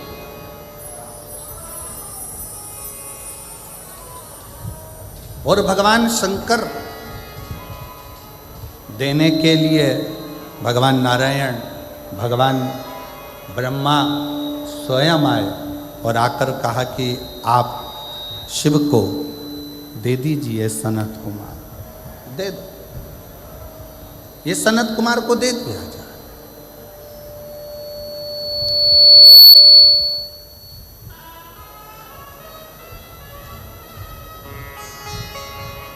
यदि कई जिंदगी में संकल्प लेना हो तो ऐसा संकल्प लीजिए जिस संकल्प के बल पर भगवान हमको मिल जाए। कितने लोग हैं जो रोज शिव जी के मंदिर में जाकर एक लोटा जल चढ़ाते हैं? हाथ उठाओ जरा सभी लोग। बहुत बहुत धन्यवाद, प्रणाम, आपके चरणों को नमन करते हैं, प्रणाम। जाना चाहिए।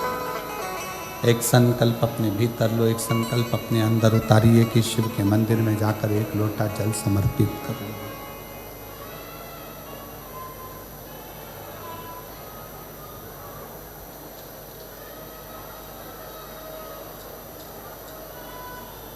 शिव जी को दे दिया सनत कुमार को। खूब रोई माँ पार्वती, खूब बिलखी, नेत्र में जल था, आंख में आंसू भरे हुए थे, रो रही थी। सबने समझाया, कहा आप शिव जी को दे दो, वापिस भगवान शंकर को सनत कुमार जी को कुछ देकर पुनः ले लेना। चोंगे जैसी आवाज आ रही है, उसको सेट तो करो। शिव को पुनः वापस ले लीजिएगा।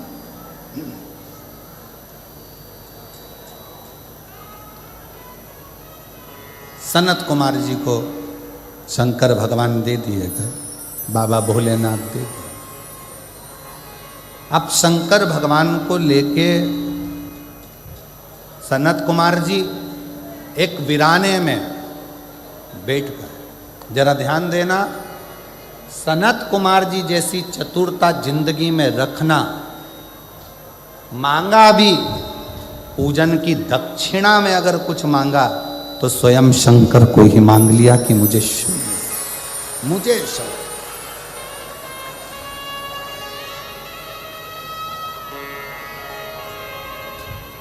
स्वयं शिव।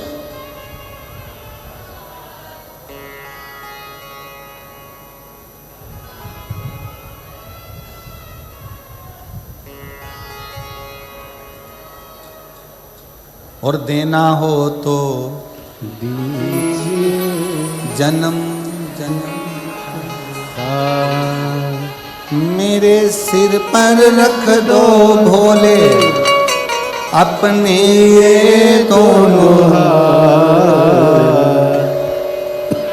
देना हो तो दीजिए जन्म जन्म का साथ, हो देना हो तो दीजिए जन्म जन्म का साथ। भगवान से अगर मांगना ही है तो शिव जी से उनका साथ मांगो, साथ मांगो।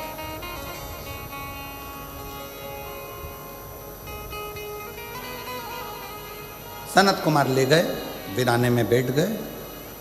एक अभी तक सनत कुमार कथा कहते थे, सत्संग कराते थे, तो सनत कुमार ऊपर सिंहासन पर बैठते थे और नीचे श्रोता बैठते थे। आज सनत कुमार को ऐसे वक्ता मिले हैं, स्वयं देव अधिदेव महादेव स्वयं शंकर मिले हैं, तो सनत कुमार नीचे बैठे हैं और शंकर भगवान एक शिला पर बैठकर सनत कुमार को ज्ञान उपदेश, ज्ञान उपदेश।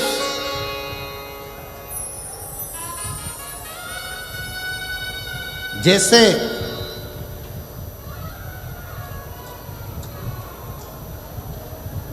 बुढ़ापा सुधारने के लिए 3 चीजें बहुत जरूरी है और वो अभी से जरूरी है। पहले नंबर पर देने के लिए दान, दूसरे नंबर पर अपनी जिंदगी सुधारने के लिए ज्ञान, और तीसरे नंबर पर आज्ञाकारी संतान। ये 3 बहुत जरूरी। बुढ़ापा अगर सुधारना है तो अभी से हमको ऐसा क्रम करना पड़ेगा कि बच्चों में ये संस्कार देना पड़ेंगे कि तुम भोजन कराओ, तुम प्यासे को पानी पिलाओ, तुम सेवा करो, तुम चाय करो। ये हमारे बच्चों में संस्कार आना चाहिए।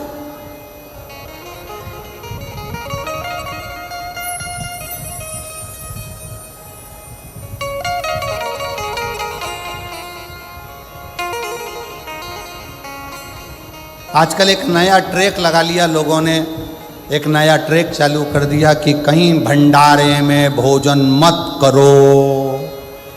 महाराजों ने अपने अपने प्रवचन में कहना चालू कर दिया। हम उन महाराज जी से पूछें कि आप अपने दिल पर हाथ रख कर देखो कि आपने बचपन से अभी तक एक बार भी क्या भंडारे में भोजन नहीं करा होगा? प्रवचन देने से पहले अपने ऊपर भी अमल किया। शिव महापुराण की कथा तो जाने दो, महाभारत का चरित्र कहता है कि पांडवों ने यज्ञ की रचना करी और उस यज्ञ में घंटा लगाया और घंटा बजा नहीं, तो पूछा ये घंटा क्यों नहीं बजता? ये घंटा क्यों नहीं बजता? ब्राह्मणों ने कहा भंडारे के भोजन में कोई भूखा रह गया है, इसलिए ये घंटा नहीं बज रहा। पता करो कि भंडारे के भोजन में कौन भूखा रहा। पूरी हस्तिनापुर को छाना गया। एक झोपड़े में एक संत बैठे थे। जाकर भीम ने और युधिष्ठिर ने हाथ जोड़कर पूछा कि आपने भंडारे का भोजन नहीं किया क्या? संत कहते हैं मैं भोजन करने के लिए आता, पर मुझे थोड़ा सा पुण्य चाहिए। पुण्य? हाँ, महाभारत का चरित्र कहता है भंडारा वो कराता है जिसकी जिंदगी में कोई पुण्य प्रबल हुआ हो, वो भंडारा कराता है। और भंडारा खाने वाला भी वो होता है जिसने जिंदगी में कोई पुण्य करा हो।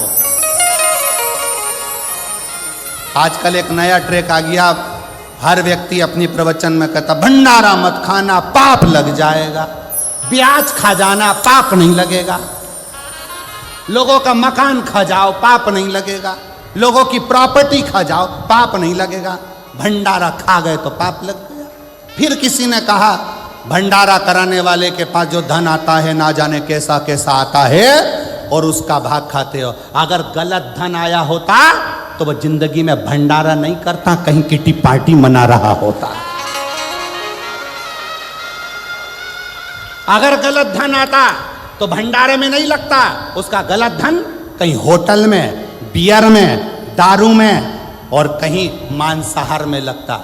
उसका धन अच्छा था इसलिए उसने भंडारा करा, और तुम अच्छे थे इसलिए भंडारा खाए।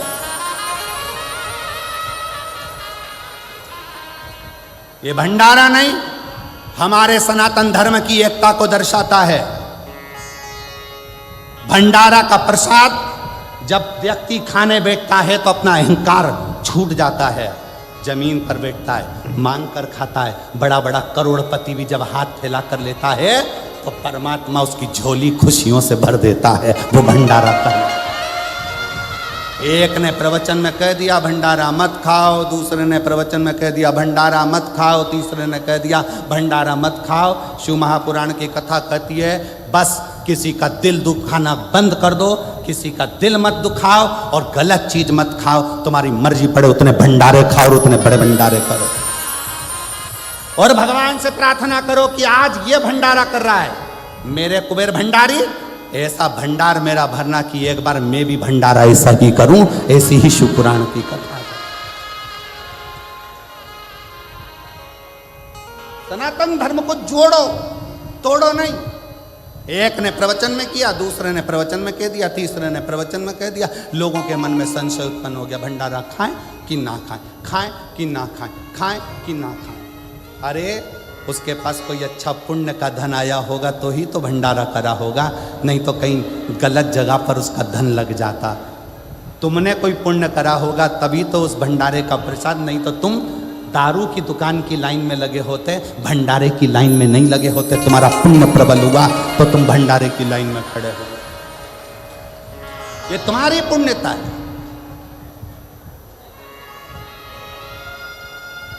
आग लगे बस्ती में, जम के बोलो जरा अपन रहो, क्या किसको रोइए, चादर तान के सोइए। बाबा का भजन करो, स्मरण करो। आजकल सोशल मीडिया पे हर कुछ डालते रहें, इधर से सुनो उधर से निकालो, बची कुची थी तो झटकारो। सिर पे पल्लू एक साइड का रखने की जगह दो ही साइड का रखो, यहाँ से निकले यहाँ से जाए। जब अच्छी कथा मिले तो एक साइड का पल्लू रखो, क्यों? यहाँ से घुसे पर निकले नहीं।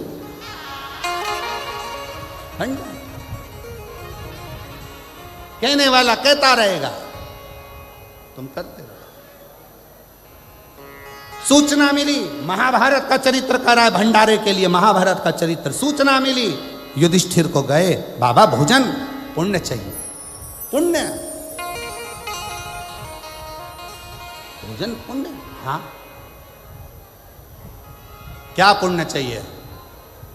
1008 अश्वमेध यज्ञ का पुण्य दो तो मैं भोजन करने चलूं। द्रौपदी के कानों में सूचना गई, द्रौपदी ने कहा चलो मैं बाबा को रिझा कर लाती हूं। कहा बाबा हमारे यहाँ भंडारा है, आप भोजन करो। संत ने कहा 1000 अश्वमेध यज्ञ का पुण्य दे दो, 1000 अश्वमेध। ठीक है बाबा। हाथ में जल लिया, संकल्प छोड़ा, द्रौपदी ने लो 1000 अश्वमेध यज्ञ का पुण्य फल दिया। युधिष्ठिर ने कहा अपन ने तो 1000 अश्वमेध यज्ञ करे नहीं। अर्जुन बोला द्रौपदी तुम झूठ बोल रही हो, अपन ने 108, 1000 तो जाने थे, 108 अश्वमेध यज्ञ नहीं करे तो फिर पुण्य कैसे दे दिया। द्रौपदी कहती है बाबा के चरणों में मेरा द्वारका नाथ कहता है जब हम किसी गुरु के संत के दरवाजे पर जाते हैं, कथा में जाते हैं, मंदिर जाते हैं, जितने कदम चलकर जाते हैं उतने अश्वमेध यज्ञ हम अपनी जिंदगी के कर लेते हैं, उतने अश्वमेध। द्रौपदी ने 1008 अश्वमेध यज्ञ का पुण्य दिया बाबा को। संत ने जाकर भंडारा प्रसाद ग्रहण करा। इधर का पुण्य और उधर का पुण्य जब मिला तब यज्ञशाला में लगा हुआ घंटा अपने आप बज गया, अपने आप। ये महाभारत का चरित्र कह रहा है, ये महाभारत की कथा कह रही है।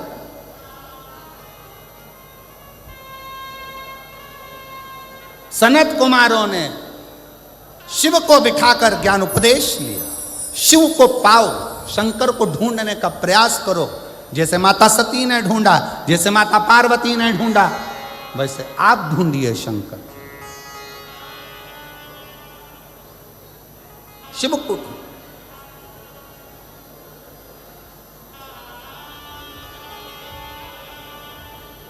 कितना सती मैया जलकर भस्म हो गई, हिमालय राज के घर में पार्वती के नाम से प्रकट हो गई, और वो पार्वती मैया बाल्यावस्था से शंकर को रिझाने में लग गई, शंकर को पाने के लिए,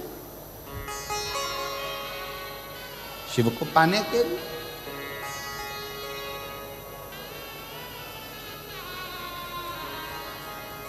पार्थिव लिंग का निर्माण करना, शंकर को पुकारना, शिव भक्ति में भी आखिरी में शिव ने दिया, शिव ने। क्या चाहिए पार्वती? पार्वती जी कहती हैं मुझे शंकर को पति बना, कामदेव जलकर भस्म हो। शिव विवाह के पहले कामदेव जलकर भस्म कर दिया, क्योंकि शंकर काम के लिए शादी नहीं कर रहे हैं, शंकर राम कथा के लिए शादी कर रहे हैं, राम के भजन के लिए शादी कर रहे हैं। काम के लिए मेरा शिव विवाह नहीं कर रहा, राम के लिए मेरा शिव विवाह कर रहा है, विवाह राम। शिव कथा कहती है पार्वती जी ने भगवान देवाधिदेव महादेव भगवान शंकर की अर्चना करी, आराधना करी, और बाबा देवाधिदेव महादेव भगवान शिव ओगड़दानी त्रिकालदर्शी कैलाशी अविनाशी शंकर दूल्हा बनकर पार्वती को दुल्हन बनाकर विवाह करते।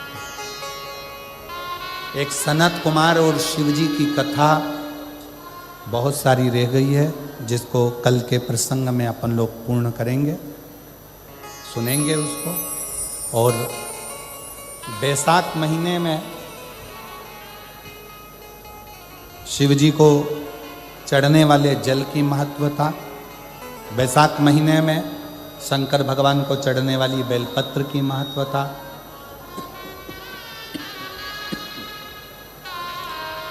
कल की कथा में श्रवण करेंगे और अपने जीवन को सार्थक बनाएंगे। शंकर भगवान पधार रहे हैं, पार्वती मैया को लेकर जोरदार ताली बजाकर स्वागत करें श्री पार्वती का।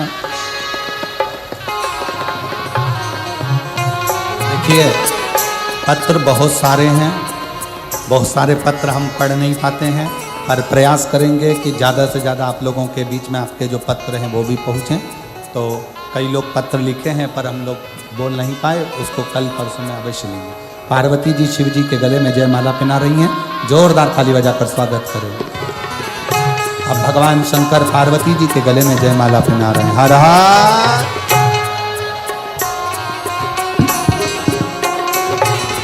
हर